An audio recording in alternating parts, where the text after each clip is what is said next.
Star. How are you doing, Jordi? Thank you very much for joining us in Star Brian again, actually. Thanks for the invitation, Alex. Doing great, thanks.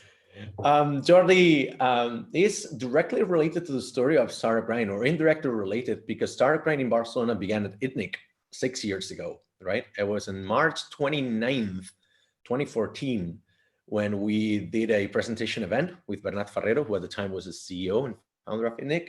And they very kindly invited us and hosted us for 3-4 events, actually, at the very beginning. So we were eternally grateful to Itnig. We didn't stay there for long, but we always felt like home, and definitely we have always kept the good relationship, right? Jordi actually came to one of our conferences 1.5 years ago because he hosted an interview with Pepe from Chartboost.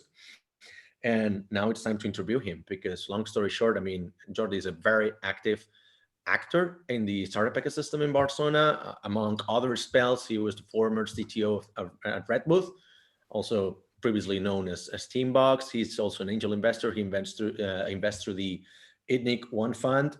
And right now he's the CEO and founder at Factorial, right? Jordi, I know I've missed a lot of things there. Maybe you want to give some small background, some small introduction for yourself for like a minute or two. I mean, that's a pretty fair, short background. So yeah, I'm a computer engineer by education. I never finished the degree though. So I started my career as a programmer, quickly joined a startup, became the CTO, late co-founder, learned all the stuff about business, and actually found it, a lot more interesting that, many developers think about this sort of side of the business at the beginning of their career. So I switched into a business development role, which meant that we were working on kind of doing partnerships with the big fish in the industry. So Teambox Red Booth was a tiny startup, 30, 40, 50 people company based in Barcelona, San Francisco. And we were doing partnerships with Cisco, IBM, Google, Microsoft, like huge tech companies. And that was actually really, really valuable for our company in terms of growth and then potential M&A, corporate development and stuff like that. And as you said, for the last 3.5 years, focused on Factorial, which is the HR software startup. We started with Bernat Ferrero and Pau Ramon. Bernat previously at Itnig and Camalún, and Pau previously at Red Booth as well. So the three of us started this company, and very happy where things are at the moment. Actually, I want to say, I didn't know this part about you transitioning to the dark side of development, which is business development, right? I, as a former developer, I'm also in that part. So how was that experience? How did your technical background help you develop business? So it was a pretty unique situation in the company where the original founder, also the founder and original CEO left the company. And then there was like an enterprise sales kind of CEO who was not very techy. So when he was doing business conversations with partners, investors and stuff like that, he lacked this, technical knowledge in a very technical company. So he always brought me in as his right hand. And then he's like, this is not the CTO. The CTO should be building the product. And we need somebody who is very tech savvy on the business side. And we kind of made this role for me, which was the VP Business Development and Platform, which was like the longest job title I've ever had. Now it's just CEO, which is way more concise. And founder, CEO and founder. Founder and CEO, yeah. They say that founder is just a historical label and CEO is the actual job title, which I kind of agree with. I think Paul Graham said that. So yeah, that was super interesting. And I learned that this intersection between business and technology is definitely what interests me. Pure technology and non-technological businesses don't attract me that much. When these two things combine, then it's just like an infinite adventure. It's interesting because I know quite a few people using this profile, like people like me, people like you. Funnily enough, we're never in the same company. You will only find one per company, right? Maybe we're difficult to work with, or I don't know what, but they need to be unique in the company. So I don't know what's there. Now, how about you tell us a little bit, because a lot of people will know what Factorial is, but for those who don't know what Factorial is, before we go into the technical questions, let's hear the pitch, what you guys do. Sure. So we started the company from the frustration of having run organizations and led organizations where, we had the support of great tech software and like technological partners such as Salesforce for, the sales organization, HubSpot for marketing, and so on and so forth. But we didn't have any good solution for actually developing our people, talent, the organization, knowing if we were fair with compensation, kind of not wasting too much time with bureaucracy and stuff like that. And we just said, people management sucks. It's not something that we're doing really well, and there is nobody next to us helping us with cutting edge technology to make this the best employer in Barcelona and Europe, in the world, etc. So we looked in the market. We saw that large enterprises had some promising vendors company called Workday, which was transitioning HR technology from on-premise to the cloud, which sounds really old, but this is still the battle in the large enterprises. And we didn't find anything decent for small and medium-sized companies. So we decided to start Factorial, which is meant to be your HR partner, your HR software partner, that is a very easy to use, the consumer-like, very intuitive, fun to interact with, actually, HR software. Lets you take care of everything that has to do with people management, compensation, on-offboarding, vacation management, running payroll, everything that has to do with your people for a medium-sized organization. We started in late summer 2016, so 3.5 years ago. The three founders, as I said, Bernat, Pau, and myself, we self-funded the first year of operations. Then we raised a little bit of business angel capital, which was basically friends at that stage, because it was like people who invested in our previous companies and who trusted in us. And then we raised a little seed round later on, I think mid-2018, and we just went on fundraising a Series A. Which is actually what sort of has saved you from this pandemic, right? I was listening to the Itnig podcast, by the way, and that's a really good podcast. Everybody, Thanks. if you have a chance, just follow their podcast, because it's extremely insightful. If you know the real stories of the companies from Barcelona, it's really good. I always learn a lot of stuff I didn't know about the companies I thought I knew. So, and you were mentioning that luckily enough, you were about to receive the fundraising cash from the round you did last year, right? Before the pandemic hit, right? So we are in an entirely different scenario, because you actually completed your fundraising, right? So how did that help you and the strategy? Let's talk about, going into the pandemic and how to deal with it. So basically, I think the biggest axis when you're doing crisis management is the cash position. Like, cash is everything when you're running a business, and in many economic aspects, like everything else can be figured out if there is enough cash in the bank. So at the end of 2019, we were in a good cash position because the business was growing, the expenses were growing as well, but not as fast as revenues. And we went on raising a Series A, which meant that we had maybe around a short year of runway before fundraising, which means we were in a comfortable position, but we wanted to invest more aggressively in product development and in growth.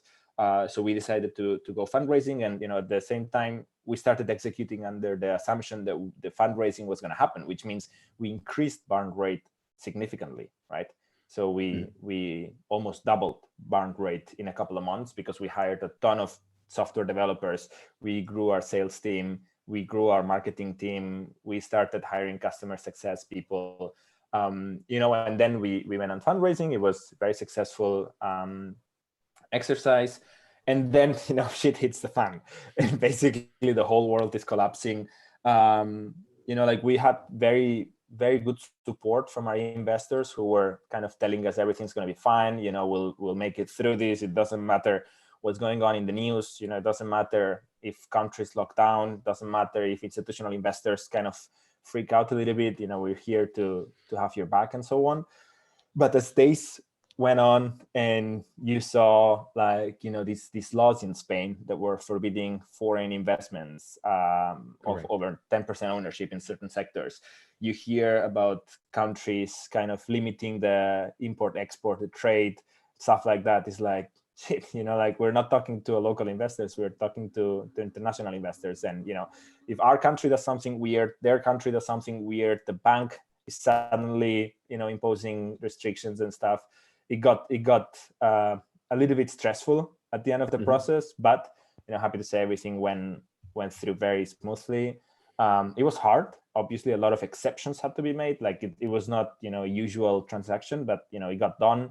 And now we have like a lot of runway, which for me is like the number one crisis management step is like, make sure you have money in the bank. We do have money in the bank. So now if you want, like there's a lot of other dimensions to take care of. Saved by the bell. Actually, some of the startups in the Startup Grind Barcelona community, they were not that lucky, and maybe their fundraising process was disrupted or interrupted altogether by the crisis, right? What would be your advice for these people, considering you have been in both sides of the table? You have been fundraising, but you're also an investor. So what would you tell them? Maybe let's not figure out what would have happened with Factorial, but from your point of view, what should they be focusing on if their fundraising just didn't work out? I mean, if you want, we're actually on the three sides of a weird table because as a founder CEO, I just went on fundraising. We also invest from Itnig as business angels, but we're also providers of many companies as Factorial, and we serve HR, right, which is a heavily impacted function in businesses right now, which means that we're seeing a lot of layoffs. We're seeing a lot of cost reductions. We're seeing companies closing operations. And it's happening, and it's happening like in a ridiculous percentage. Like the world is stopped, and like people just go home and retreat, and kind of everybody reads the news and freak out a little bit. But in the business ecosystem, it's ridiculous the massive impact that this is having. Like we have some customers just close permanently. We have many customers who saw a reduction in the workforce, either because they would apply these like ERTEs here in Spain as temporary workforce reductions, or they would ask their employees to kind of take vacations now and stuff like that. So definitely the first step is to tighten the costs, try to get as close to positive cash flow as possible, and that means bring more money in, which is tough right now. So in many cases, the only way to do that is stop or freeze unnecessary costs. Like even we slow down hiring. Like we have plenty of money in the bank, but we slowed down hiring in some areas, and we stopped hiring in sales because like people are not buying right now. They're reading the news about what's happening around the world, and they're kind of keeping things in slow motion and close to halt. But many companies, what they have to do is actually like cut costs. Everything that's non-essential, everything that's non-personnel, obviously investments in growth, investments in future projects, this might need to be delayed and stopped. And maybe some companies are even divesting, like selling some assets that they might have acquired for the future, but now they need to take care of the present first. Fundraising wise, sadly, almost all investors I know are kind of tweeting and sharing this message of like, we're open for business. But then in high trust environments, that's not what's happening. Like the reality is everybody's slowing down. Institutional investors slow down because, even if VCs, the only thing they do is actually invest in, growing companies, and they have nothing better to do right now than to invest in fast growing companies the same way as they always do. The problem is the people who give them money are actually kind of trying to manage the crisis. And many of those limited partners, as they're called, are governments. So some others are large companies that are suddenly, facing a massive crisis on their own. Exactly. Or, they're banks who are managing wealth, who is now asking to be a little bit more conservative. So maybe slow down on venture and kind of go back to liquidity. So reality is it's a tough moment to raise money. I think it's a different story with business angels. Healthy individuals are probably going to be healthy individuals unless their source of wealth is suddenly affected, like somebody's a business owner and their business is going down because the travel industry. Other than that, I've seen business angel activity still up, and there is some sort of solidarity feeling of people who feel like I know it's tough to be fundraising now, so if somebody needs funds and I'm interested, I will not play games and I will try to move fast and make sure that they can get funded fast. So we're as active as always, actually, in terms of investing. We closed 2 rounds, so 2 investments 1 month ago, and we're now discussing projects as we always do. Yeah, exactly. And there was quite a bit of discussion on Twitter because there was this demolishing article by TechCrunch saying, VCs saying they're open for business. That's bullshit. And pretty much every VC in the world or every business angel started answering. And I think a bit of projecting as well, right? Saying, no, oh, we signed one deal. It's like, okay, yeah. Anyways, I wanted to know, how I did mean, this things are affect getting you? signed, but Yeah, they were almost all previous commitments. That still exactly. makes sense because we all hear of term sheets getting pulled, which means Exactly. firm offers that are not really happening. And Exactly. to be fair to VCs, I mean, obviously they're projecting this image of open for business, which is not Yeah. really what we see happening. But they're also on containment phase right now, so they're helping their existing investments. So sometimes Correct. pour more money into the company, help them restructure, help them, Correct. with plan B, plan C, plan D, and so on. So the VCs that I work with are currently very busy with the companies that are like massive consumer, like travel and such industries that are kind of struggling a little bit more at the moment. And yeah, exactly. And also another thing that it's also true is when you contact a VC, usually it takes months for you to get the money, right? It's not like they invest in you the very same day. So you want to start this relationship. And most of the times it's too early for this VC to invest in you. So it's worth it to contact them, have a first exploratory call now, because maybe the investment will come a few months down the line, right? So let's talk about more about Factorial. How did this affect you? Because my first thought, my initial thought when the shit hit the fan a few weeks ago was like, okay, oh, that's gonna be good for Factorial maybe, right? Because there will be more activity in the HR field. But obviously, I don't know if you charge per seat or not. So maybe if the companies are laying off people, definitely you're downgrading a little bit of your financials. So how did that affect you and obviously your clients, right? Yeah. So I mean, this crisis affects us in three different ways. The first one we already touched, which is risk in the cash position, which we overcame. So we have money in the bank, and that risk Correct. is now mitigated. The other two axes is one, sales. So the appetite for HR leaders to invest in a platform that helps them, digitize everything, automate workflows and bring everybody on the same platform and get stuff together more efficiently. So the need is higher than before, but the willingness to spend money, to experiment, to kind of deploy new tools that are essential at the moment is definitely lower. So in the short term, we did notice that many people are interested in trying us out, but it's a harder time to have 1 year, 2 year discount conversations on like, we're going to make an investment here and this is going to pay off soon. Like, people are not at the time of making investments mostly right now.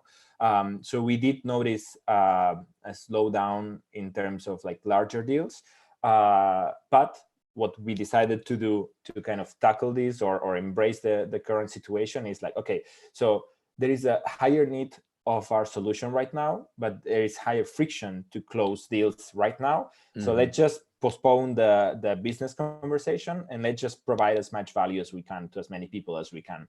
So the first thing we did, and I think that was mid-March, right at the beginning of the lockdowns in Europe, is we extended indefinitely the free trial of our product. So anybody who is suddenly in need for a platform to centralize their people information, they can just use Factorial, and we're not going to ask them to pay for it for the time being. Meaning, once things start to calm down, once lockdowns start flexibilizing and so on, then we will go back to our time trial mode. But right now, you can use the product without having to pay, so that you can have some solution. And that we saw that is really helping many more companies on board and adopt our solution, and kind of just postponing the buying decision until a later moment. And then the third dimension, if you want, so I said the first one is cash, the second one is sales conversations. The third one is the long-lasting impact that this is having in businesses. Like, if you want, we can talk about society, but particularly in how businesses are managed. And there is one very painful reality, which is many companies realize that they should be able to do businesses without having to physically be in the office. And I know you are very vocal about being a full remote company.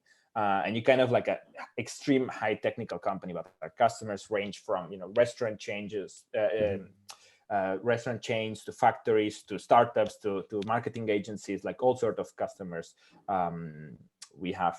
And many of them couldn't operate outside of the office. So now they're realizing that they need to have all the documents in the cloud. They need to have secure workflow management software. They need to have e-signature. Like signing contracts and signing layoffs, unfortunately, is being a huge problem for companies who suddenly need to implement an HR policy, such as asking everybody to not work for 1 month and not being able to physically go to the employee and making them sign. So we saw a huge uptick in e-signature. So this is going to have a long-lasting impact, meaning many companies will now painfully realize that they cannot rely on paper, face-to-face, like informal processes, that they need to structure all of their people information. They need to create digital workflows for everything. And that's going to create a higher demand for more traditional companies for our product. So I think in the long term, this is going to accelerate some sort of digitalization of HR. Oh, definitely. And some companies have realized too late that they needed to move not only to to digital, but to cloud, or to even to accept remote work, right? I was trying to open a business account with a big bank, one of the biggest banks in Spain, perhaps the biggest, and they didn't have that functionality 100% online. So let's circle back to that thing you mentioned about offering your product for free, because it's a tricky thing. Some companies, some SaaS companies are taking advantage of this because it's free marketing. And I don't know, I have a very, very strong opinion on this, but isn't it a double-edged sword? Because Yes. you will be onboarding a lot of free customers who will take advantage of your software. And once the situation goes better to normal, they will be charged. Yeah. And maybe some of them, there will be an outrage because it's like, oh, this is, you were taking advantage of me for this month, and now you need to make me pay. So you will have invested a lot of effort and resources in these companies, and potentially being a backlash for your company. So how do you expect this to pan out? It's a very tricky thing. One comment though, it's not free marketing because it's costing us a ton of money, since we are giving away our software for free. So that's what like we would have made a lot more money. Because you get a structure, because the cost of SaaS per se. No. But if we didn't, so the cost of the servers is very low. Exactly. But if we don't offer it for free, people still buy it. Meaning, we're giving money, we're leaving money on the table. So it's definitely not free marketing.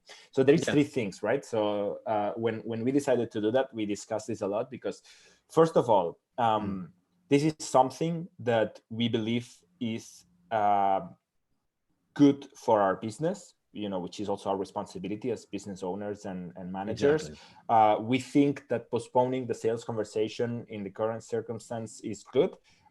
We always want to first add value and then collect this value back as revenues. As a funded startup or VC-backed startup, we have the ability to delay this, so our cash flow cycle can be longer than if we were bootstrapped, where you're forced to kind of like always be charging enough so that you can keep running your business. We have some margin there of operation. So first of all, we thought this was good for the business. Second of all, we thought this was a service that we could do for companies who needed a solution like ours, and they were now definitely not in the right time to buy this. And actually, we decided to not just extend the free trial, but include e-signature in the free trial, which costs us money, which means that if a company that has zero budget decides to try our tool or use our tool, they can now digitally, legally sign HR documents, and it's going to cost them nothing. And we're actually paying for each signature. So it's a way to. What product is it? What product are you using? We're using Signaturit as an API. So we're integrated into them. This is transparent to the customer. The customer, they can't see the URLs that they say Signaturit and stuff, but it's fully integrated into Factorial. So you upload the document, you say request signature, and this sends email to the signers. And then there's a little task in Factorial, and anyway, the whole process goes smoothly through our product, but it's actually backed by an API that does only this. So we are paying Signaturit for the service that we're now giving away to companies who need a HR digital solution and cannot afford anything at the moment. So the second aspect is, it's a contribution that we are making to the ecosystem. And the third thing, as you say, it's marketing, right? And this is the worst of them, because in my opinion, you don't want to make marketing when something is costing lives, when something is costing jobs, when something is costing the economy. That's my take on huge impact. So for us, it was like, okay, let's not bother HR leaders with sales conversations right now. We can afford to postpone this conversation, so we think it's better for our business to not bother people with HR conversations. And second of all, let's try to make our tiny contribution to the ecosystem, to the world, by offering our solution at no cost for companies, and we will even pay obviously the servers, but even the e-signatures ourselves, so that if somebody needs to suddenly start signing whatever ERTEs or hiring or pay slips or whatever, they can do that through our platform. And then eventually we're a business, right? So when we provide value, we want to get value back. We want to get revenues. So we will talk to these companies and say, hey, this crisis is kind of like over. Companies are back in their offices. I hope you enjoyed using our service. Like we need to talk. Eventually you'll need to pay for this. And how about, because you mentioned the free trial, I think it's only for the new customers, right? For new signups. But how about for your current customers? Has there been any sort of plan to also compensate them for this? Because if other companies joining now, they get it for free, why am I paying, right? Yeah. I know it's a tough discussion, but how did you do it? It is. Many came to us saying this is unfair, and we said, look, what we're trying to do here is we're trying to help ensure that everybody has a people platform that they can use to enable remote office and stuff like that. You already have one. You're happy with yours. You're paying for it. So good. Let's move on to help somebody who doesn't have one. And then what we've done is some of our so basically that's it. That's a conversation. Some people liked it more. Everybody understood it. Like everybody tries, or not everybody. Some people try to get advantage of these circumstances, but they also understand that it's not the right time to kind of press too hard on things like that. Some of our existing customers said, look, we're struggling. We have customers who have been doing temporary layoffs, and then with them we've had like special discounts and special like extended non-subscription periods and stuff like that, but only when we have seen that they have really been struggling and kind of freezing all their contracts for 2 months. And obviously, since we're an HR platform, we see that. So if they tell us they're doing that, they cannot lie to us. Oh no, also if we had time, or maybe if you had time to prepare, maybe you would have done better. You would have come with another solution, right? But we're kind of improvising here. So that goes to my next question is actually, how did you actually communicate? When did you start communicating with the team? How did you set the expectations on the first weeks, right? And who was communicating? I take it was you as the CEO? Yeah, it's always me, like all company communications. And communication is something I take very, very seriously, externally, but also internally. And I try to centralize that globally. Of course, every manager has leadership over their teams, but when it's something company-wide, is always me.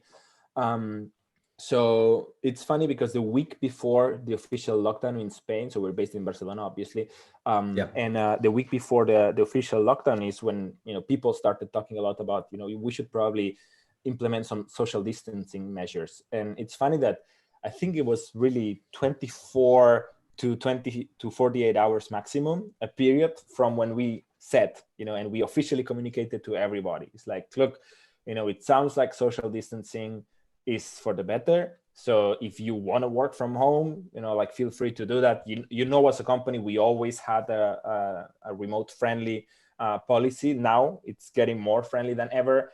We're also trying to implement some hygiene measures in the office, like getting this alcohol sanitizer, and like separating the desks and stuff like that. Then next morning we said, okay, everybody who can afford to work from home, doesn't have whole family at home and has some quiet space and so on, we ask you to stay at home. And then I think later that day we say, okay, the office is closed. You cannot come to the office. You have to work from home, right? So it Too was much like for the very investment. fast. It was very fast from hey, feel free to do that to you have to do that. And then a couple of days later, the government said that to everybody. I think in our case, everybody had to work from home at least one day previous to that, but we never had the entire company working from home. And obviously, very few people work from home for a month, which I think now we're already at the fifth week of remote working at Factorial. So the first week was challenging. We lost all the social interactions. We are remote. We were a remote friendly company, but not a remote first company. Meaning, we had many meetings where people forgot to Zoom. Before we go into remote, let's focus first on the communication. So, how did you convey the message, and with which frequency were you talking to the team? So when something is kind of like serious, I email because Slack is full of and then I copy it to Slack. So when people get an email to the whole company from me, they know it's important. So it was like daily emails for a few days and kind of like, this is what we're doing. This is what's happening. At the beginning of this, I was also very concerned about misinformation. I mean, I still am concerned about misinformation, but especially at the beginning, we went from nobody hearing coronavirus ever to everybody being an epidemiologist and knowing everything about bats and China and stuff like that. Everybody's an expert now. Yeah. So I'm very wary of that. So I was also encouraging everybody to make their own opinions, to kind of, form their own opinions based on scientific trusted sources like the World Health Organization, and not newspapers or politicians who go live on TV saying what's happening on a health science matter. So the first days was both like, stay safe, but be curious and make your own decisions, and don't trust whatever you read on a WhatsApp group or Twitter or even a newspaper. And it was emails until everybody was at home. And then from then on, we did a combination of Slack, as we always do, Zoom, as we always do. And we also started using Loom, Loom. It's like, the voice messages of WhatsApp where you just record a little message and send them. So it's video version of that on a computer. I was looking for that. I'm actually recording videos of myself, sending them to my partners when I want to say something long without interruptions, but needs to be spoken. So it's asynchronous, let's say, video meetings. So that's exactly what Loom is. And I'm going to write it down. We have shared investors. They got in the first round from Point 9 Capital, which is also an investor of Factorial. So that's why we know that now they grew a lot, and they raised a lot of funds in the US.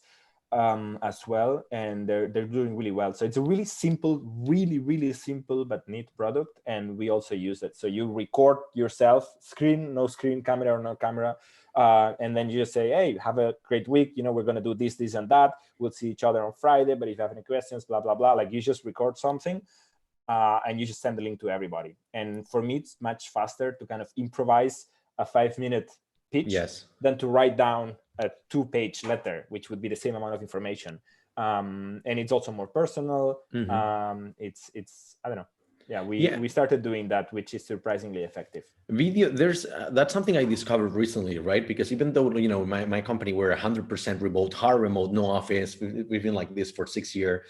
So with my partners, even though we host a weekly meeting, for instance, there are weeks in which we're extremely busy. We cannot have that meeting, right?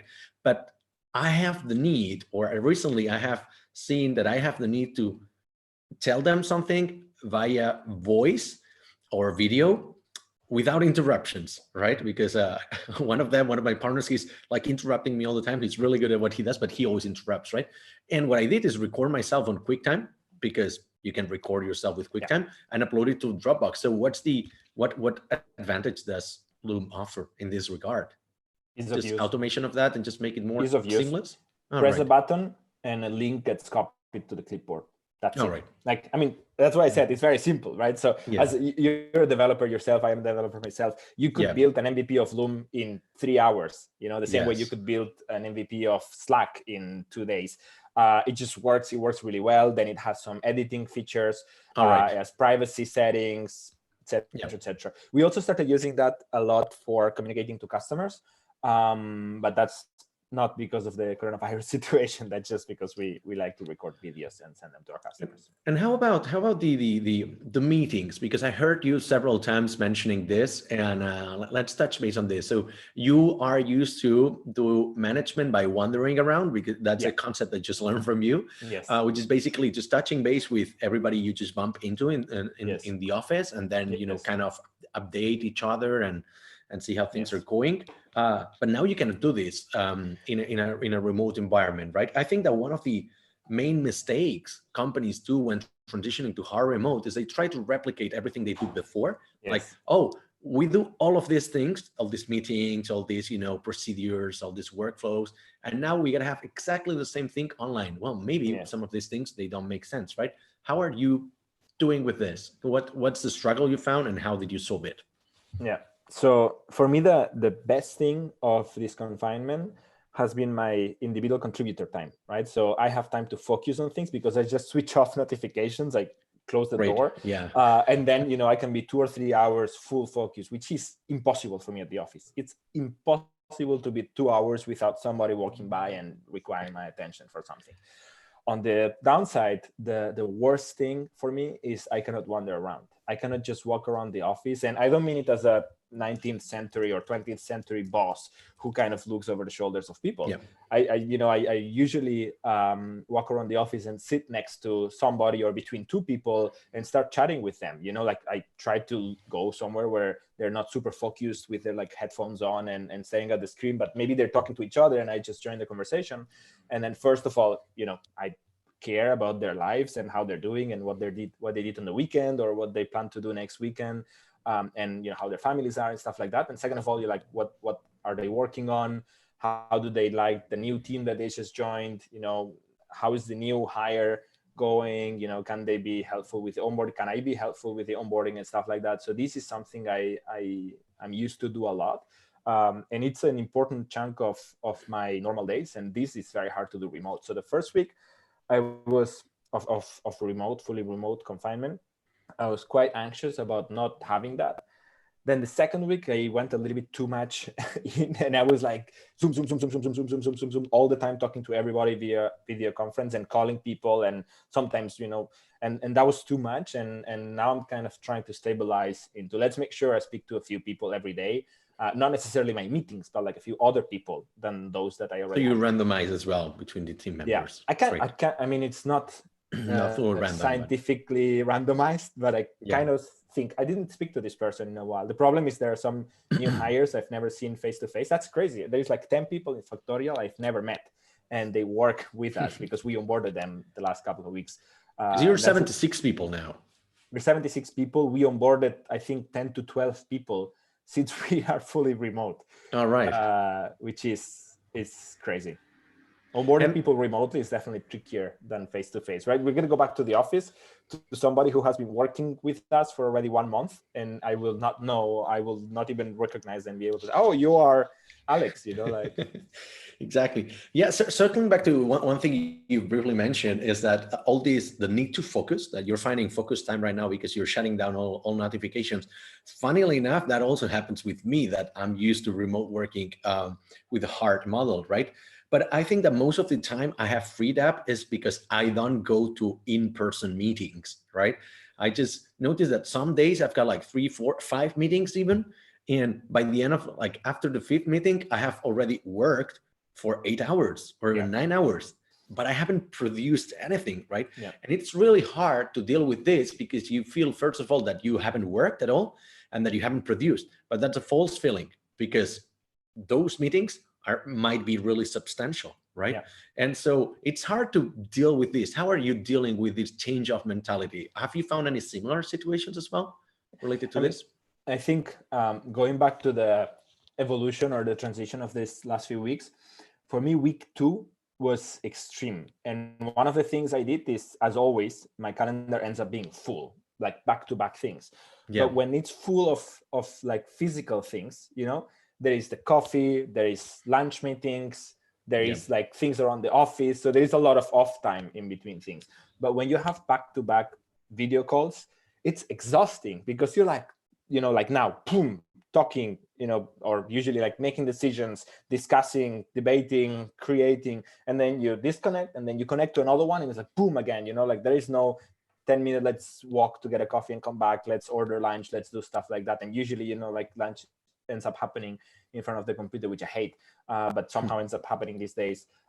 So this was very productive, but on the other hand, leaves, I think there is a lot of value in these gaps where you can prepare a little bit. Sometimes you prepare emotionally, like, okay, I need to relax a little bit because it's going to be a difficult conversation. So I want to go there, with my best energy and stuff like that. So if you're like back to back to back, then this is very hard to do. And also some ideas just come from when you're stretching your legs in between meetings in different parts of the office, which doesn't happen if you're stuck to your chair.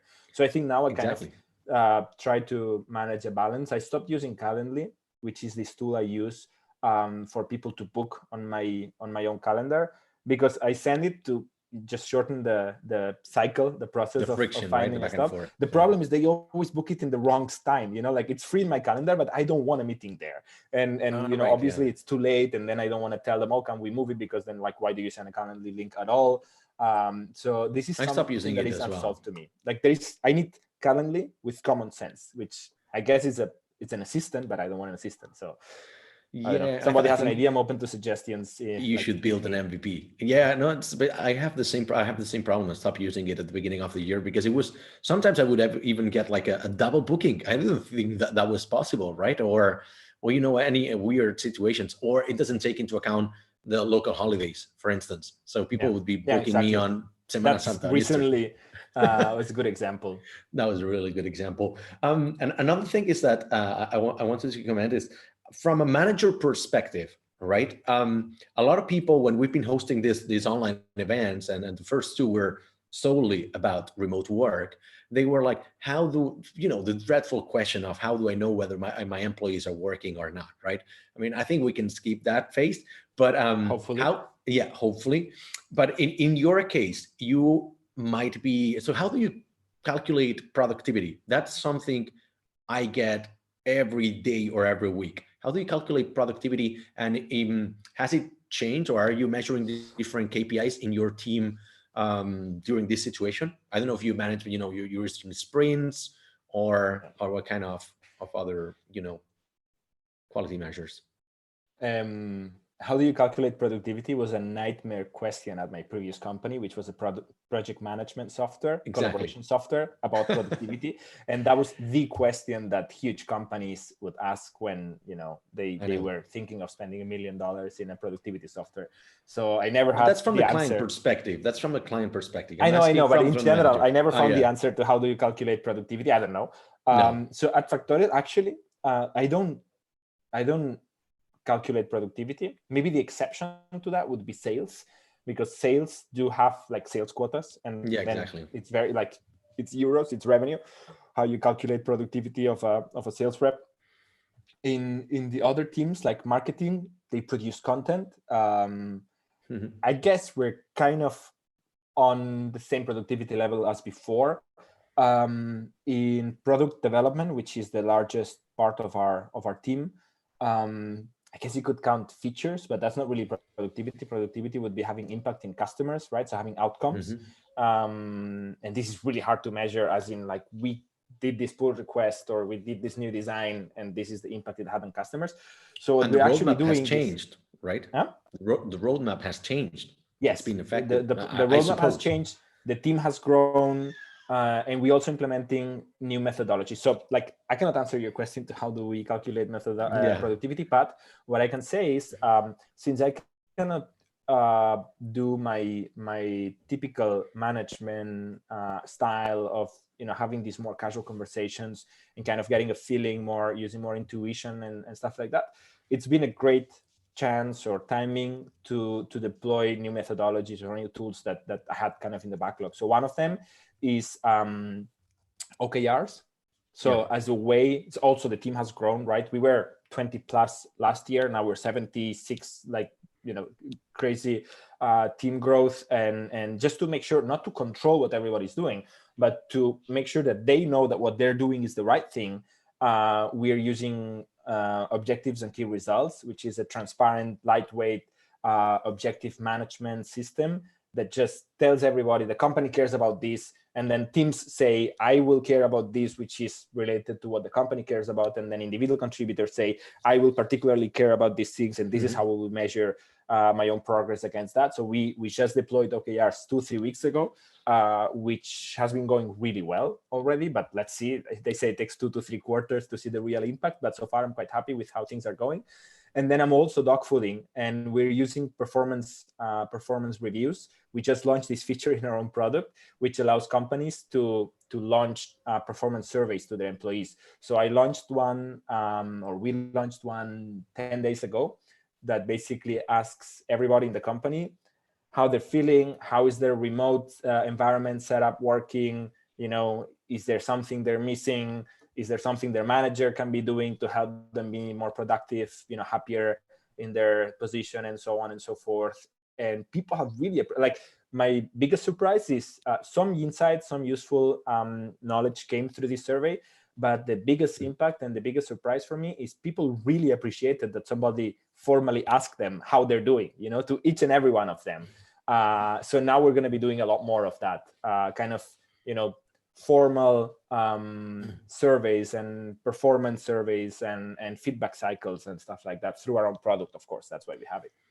And how about, like, I suppose that these OKRs and the KPIs that you were using at the beginning of the year are substantially different from what you're measuring right now, right? Which ones have been affected and which ones are measuring you right now that you didn't take into consideration before? So the ones that didn't change at all is our strategic roadmap, because we had a very clear, very long-term product vision. And actually, well, the only thing it changed is we're hiring faster than we expected. So we're shipping more than we originally planned to. The things that we have changed is, for instance, since we are postponing sales conversations right now with our extended free trial, we are measuring ourselves against activated companies versus closed contracts, right? Because we're not closing, well, we are closing contracts in the future, but we did these adjustments.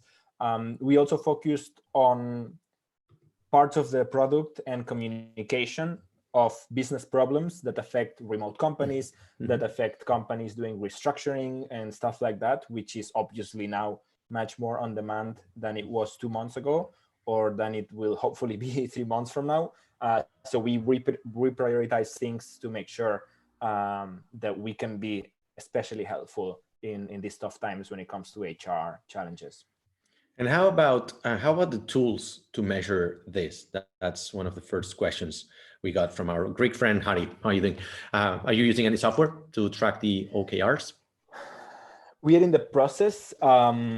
So the whole process was, first we use Google Docs to draft the company objectives and then the team's objectives.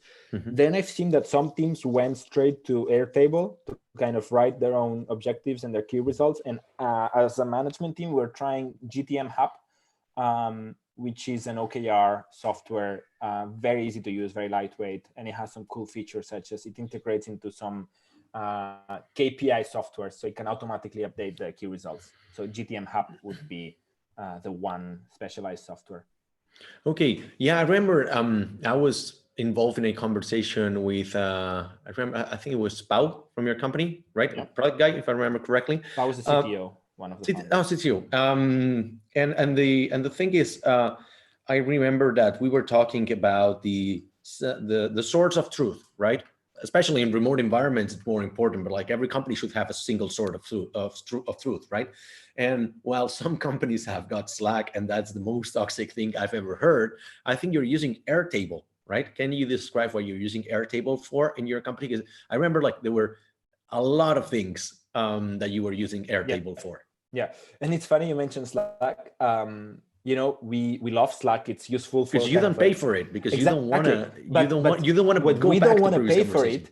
Great. Not for saving money, which is also a great side effect, because we don't want people to store content in Slack. So when somebody asks for a paid Slack version, That's we a say really good we're thing. not going to pay for it, and we can pay for something else that stores information but not Slack. So we use Google Drive for like the longer format, Excel documents, slides, and so on. But we use Airtable for almost everything else. So product backlog is in Airtable, marketing content plan is in Airtable, backtracking is in Airtable, release management is in Airtable, even our own investment fund tracks deals in Airtable. So we really use Airtable as this like Excel spreadsheet with forms and with reports and with smart formula fields and stuff like that. And yeah, actually, I'm quite sure we're still at the free tier of Airtable. Wow. And it's incredibly powerful. Pretty powerful. It's pretty powerful. I'm using it a lot for, like, recently I built a ticketing system for one really fast project we needed to build, and it was using the no code infrastructure, basically Typeform, Airtable, and then we integrated with GitHub as well. So are you using also that? Are you using Zapier to integrate all the things with Airtable, or are you doing custom integrations, knowing that you're a highly technical team? Zapier.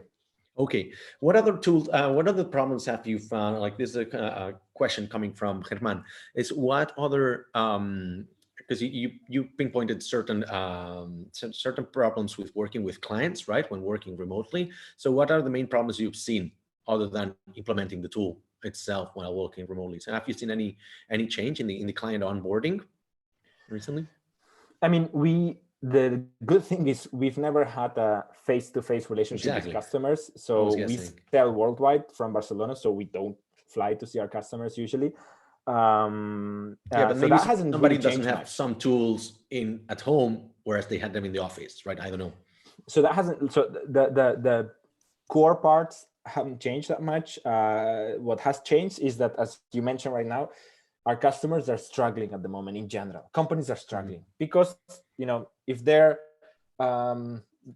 doing hard HR decisions, then they're very busy with them, and you don't want to bother them too much with onboarding, something, although it could help. It's like the guy pushing a cart with square wheels. We could help them, but they're too busy doing it offline to embrace a cloud solution. And then the other thing is some onboarding documents. They're harder to find right now because they are typically somewhere in the office or in somebody's computer. And now, if they're not properly organized in the cloud, it's harder to find. But those are anecdotes. In general, we haven't seen much of an impact there. We keep using phone and Zoom with our customers, and obviously email, as we did before. And how about the clients adopting remote work themselves? How is this affecting their use of your platform? So, I mean, has anything changed, or? Yes. So e-signature usage has increased a lot because this is something you cannot do if you're remote. You cannot sign physically, so you have to sign digitally. Then also our solution is especially good at clocking in and clocking out from different locations. Many companies had fingerprint presence tracking, which since the time and attendance law in Spain as of 1 year ago was implemented, many companies bought this fingerprint scanner at the entrance of their offices, and our solution has always been to embrace employees clocking in from their phone, from their computer, and so on. So this has also seen an uptick. Many companies who, first they didn't want to use the fingerprint because of touching and potential contagion. Now they're just not going to the office anymore. So this has also seen an increase. But other than that, if you use Factorial, you're already kind of like using the cloud and distributing your information. Is there, that's strictly related to one of the questions we've got via the Q&A. By the way, if we're going to go into the last 10, 15 minutes of questions, so if you want to send your last questions to Jordi, please do it through the Q&A widget. So there's a question by Dave. Is there still a perceived issue of their personal and private employee data being in the cloud versus on-premise? Do you think this is still happening, this conversation? You mentioned that you're not working with enterprise, so maybe that's not so much of an issue, but how about our customers are what we would say mid-sized companies. So from 100 to 1,000 employee companies, typically. This really depends on geography. Like in North America, absolutely no. They don't care about privacy in America. Like, well, and they're kind of more used to the cloud as well. But you're right. In Spain, it's pretty pretty much over. Like, you know, needs to be a very old traditional manager who asks about the cloud. Most people know that the cloud is more secure than their own server in a closet. When somebody asks about the security of the cloud, I ask them how many armed guards they have protecting their servers, because we have a lot, because Amazon's data center in Frankfurt has like military protection, and I'm quite sure their closet server doesn't have that. Then there's countries like Germany and Switzerland where they're still a little bit more conservative, and I would say the last 2 to 3 years has been, you know, moving fast towards being cloud friendly, but there the conversation comes more often. And actually that's why we chose to have our data center in Germany, kind of like the most concerned country. So to everybody else in Europe or in the world, we say, you know, Germany is a pretty reliable, I don't know, like stable country and strict with privacy. So our servers are there. And to German companies, we tell them our servers are here. So you must trust your own government or your own local infrastructure for privacy, and they do actually. So I think that was a good call. That's a good call. That's a really good answer. Actually, I didn't know about this military thing with Amazon, so I'm pretty sure I will be using that, and will be paying you royalties for this every time I give this answer. Every company has been cutting costs in terms of, you know, offloading, not only offloading people, which is bad enough, but also, you know, providers or services they don't need anymore. And I was wondering, what did you do in this regard as a company, right? Did you reduce costs in any kind of area in the company? Maybe you don't spend that much in marketing, or you double down in marketing, but you cut cost on some SaaS that was not strictly necessary? Yeah, so we're mostly in an investment phase, and our strategy was already about investing. So we didn't cut any investments at all. We didn't really cut costs because we don't have, like, you know, necessity optional costs. No, and we don't have costs that are not bringing value to the company. And if we do, we would always cut them, crisis or no crisis. So the thing we did is we stopped hiring in sales, and we slowed down hiring in some other areas. So that was as far as we went in terms of cutting, which is not cutting, it's slowing down, increasing the spend. But this is pretty unique to our situation as a startup, and, you know, having just received investment and so on. Of course, that's a completely different story. If we have 3 months of runway, then I would tell you we would cut everything except for the most critical individuals to make it or break it in the company. Exactly. How did your company culture help you in this process? Was it particularly useful for people to transition to remote, or if you can talk 1 minute about this? I think now we're large enough that there's a bit of everything. Some developers loved it, and at the first hint of you might work from home, it's like they all gone. You know, like in the development floor, it was absolutely empty after my first email. Some other areas have struggled a little bit more. Like people who are more on the phone and they need to chat with each other to kind of confirm things quickly and stuff, they have struggled a little bit more. So it really depends on the function and the person. I think culturally, the largest learning is, and you know, I'm also positively surprised how important it has been to develop and project empathy. Like we're also, you know, helping our customers with HR, with payroll, you know, with things that are very sensitive, especially in times right now where some people are cutting down on payroll and they're doing layoffs and stuff like that. So like projecting extreme empathy to our customers and always trying to go the extra mile is, I think, something that culture needs to be there. Otherwise people just say, yeah, I don't care, you know, like, you know, they're struggling, they can wait. So we try to be there for our customers as much as possible. Yeah, it's a great tool for people to take decisions, right? Especially when, you know, when you don't have further help. It's like, well, I know our culture tells me to do this, so I will just do it, right? Couple of really quick questions. First of all, coming from Clement is, did you stop the payroll payslip product? Yeah, no, I don't even know about that, so you tell me. No, so we have changed the pricing of our product, especially last year during 2019. There was quite a lot of evolution in how we package our products. So we solve HR problems for mid-sized companies around the world, right? And one of these problems that our customers have is running payroll. So what we did mid last year is we repackaged our product. So instead of being an all-in-one, which includes professional services and the software, we packaged only the software, and then we partner with other vendors to do the professional services. So at the beginning, we were offering like professional services plus software. Now we're doing software, which is the high margin scalable part of the business. And we're partnering with multiple professional services providers, which helps us, scale, because otherwise developing and scaling a professional services organization in-house is, hard to scale actually. And second, it helps us with internationalization. We have customers from, I think, 45, 46 countries right now. And we cannot offer professional services to all of those countries, or we could, but we would need to have teams in all of those countries. So for that, we are outsourcing or partnering the services part. And this is actually what led to the acceleration of growth and why we went on fundraising and so on. And so you mentioned that you stopped hiring sales, but you mentioned that also that some other parts you're still hiring, right? And which profiles are you still hiring? So software development is the one that we hired the fastest. I think we set ourselves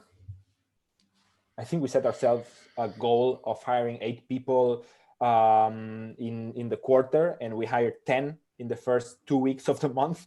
So like this is the one we're going way faster than we originally expected to, basically because Pau, our CTO and co-founder, has built a huge, amazing pipeline of software developers. And we also actually embraced remote as a hiring policy, meaning we don't look for people to come to Barcelona. We look for people who would ideally come to Barcelona, but not necessarily. And this is the part of the company that's growing the fastest by far. So yeah. And last 2-3 questions. The first one comes from Fernando, is that he's interested in knowing more about the dilution of the founders share with the fundraising process. I don't know if you can tell something about that. I seem to know, I'm aware that you've got a pretty clean cap table. So how's it going? How much can you share about that? So dilution sucks, obviously. Yeah. We hate dilution, but we like investing. So, you gotta choose. So we choose to have, actually one thing that happened in both of our funding or institutional investor funding rounds, the seed round and this round now, is we ended up raising more than we went out to raise. And now it proved to be especially good news because, the whole fundraising ecosystem, as we were discussing earlier, is going to be kind of dead or like harder for a while. And having raised more than we needed is definitely interesting right now. So we dilute ourselves enough to be able to execute our most ambitious plan. We care a lot about control of the company. So not just financial ownership, which obviously also, but control of the company. So when I say we, I mean as founders, we're 3 founders.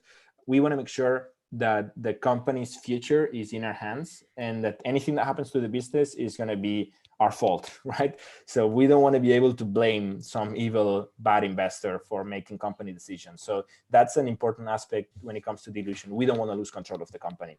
As a board, as cap table, as weird control, veto rights and stuff like that. This is something that we fought very hard for in both rounds. And this is something that surprisingly, the investors you want, like the best reputation investors, will not be against you on that. The most mediocre investors will be surprisingly heavily attached to these draconian terms.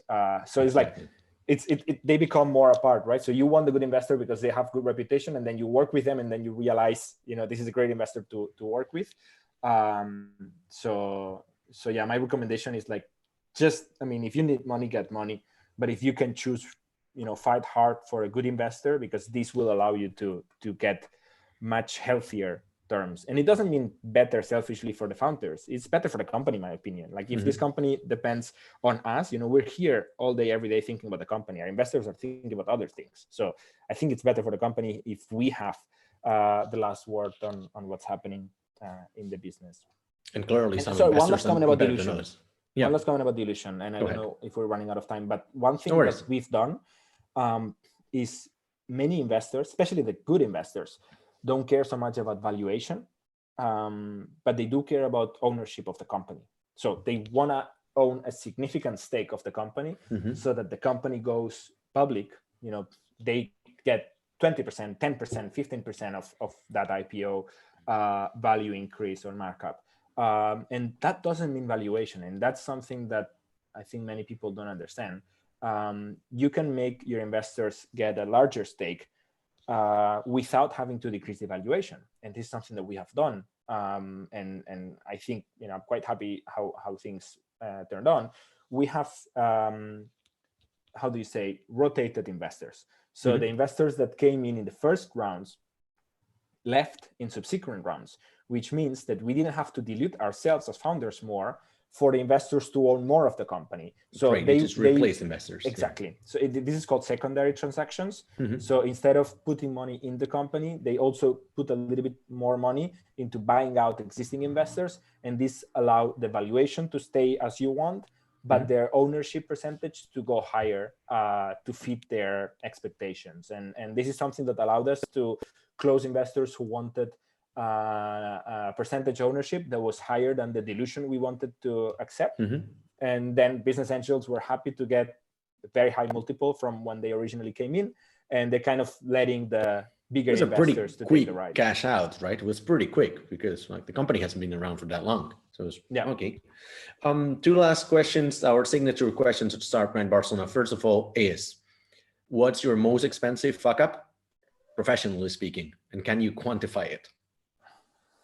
Where did you squander the most money, professionally speaking? So we're going to focus on Factorial now, because I'm sure I did a lot of expensive fuck-ups in my short life. No worries. What's the most expensive? If you want about Factorial, and there is one that I don't know how we could have avoided it, but when we started the company, I think we nailed the problem we chose to work on. So the problem that companies have is huge, and there is a lot of value to add there. But we definitely didn't nail the way to capture the value, meaning the business model. So the most expensive fuck up, if you want, has been how creative we got with the business model when we started Factorial. The cost of this fuck up is time, and time is absolutely everything in life and in business. So we wasted time chasing a business model that didn't. For how long? End up 1.5 years. Wow. We pivoted already once during these 1.5 years, but that's the downside. The upside is maybe the way to get to where we are today was to start there. You never know. Exactly. Like I'm not a very big, I don't believe in regrets. You just do stuff and move on. So that was probably an expensive decision, but I don't know if we would have gotten here without that fuck up.